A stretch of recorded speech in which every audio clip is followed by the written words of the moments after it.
All right, these are the answers to our quiz review. First one gives us the mean weight for linemen at Wisconsin and at Illinois. And then they give us standard deviation here. And it says, describe the difference between the defensive linemen. Make sure you refer to mean and standard deviation. Now, we see that Wisconsin has a much higher mean average than Illinois. So we would say that Wisconsin linemen are on average bigger than Illinois linemen. And we're getting that from the mean. Illinois linemen. All right. 275 is much bigger than 250, so those linemen should be bigger. Now, we also see that standard deviation for Wisconsin is bigger than Illinois. So we should also see that the Wisconsin linemen's weights are more spread out than Illinois.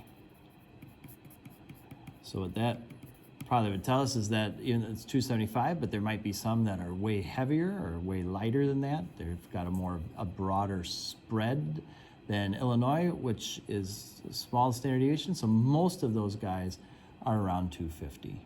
And that's what that would tell us there.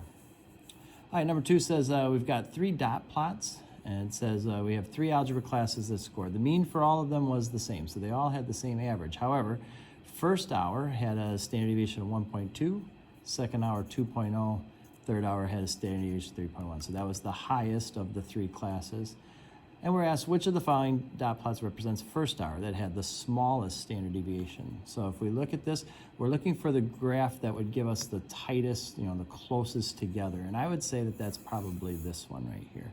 With everything kind of bunched in the middle, I would say graph 3 represents first hour because the dots are most bunched around the middle. All right. If I had to connect the other 2, I think this would be the next one. So that's probably the middle one, and then this would have the highest standard deviation. This would be the high standard deviation because most of them are further away from there. All right, then we're given this table with 9th, 10th graders.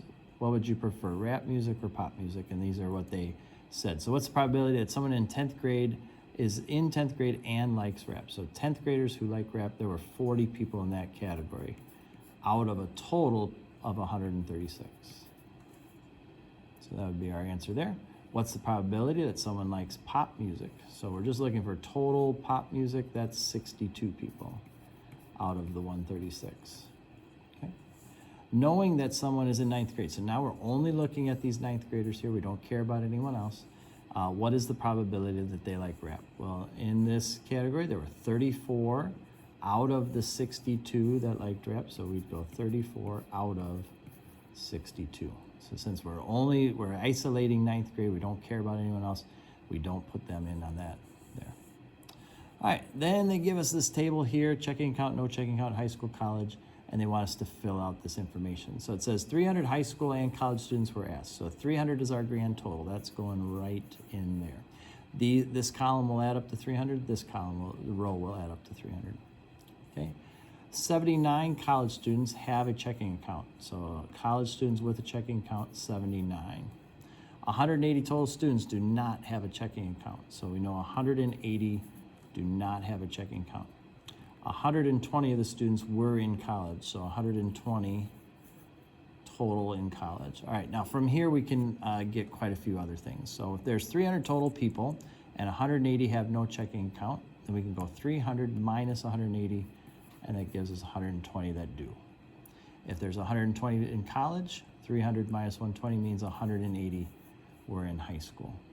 All right. And if there's 120 people with a checking account, 79 of them were in college, we could go 120 minus 79, and that gives us 41 high schoolers that have a checking account. If there were 180 total high schoolers, 41 have a checking account, go 180 minus 41, and that would give us 139 that don't. If there's 120 college kids, 79 have a checking account. 120 minus 79 gives us 41. That don't add this up. That all adds up to 180, 120, 180, 120. They all add up to 300.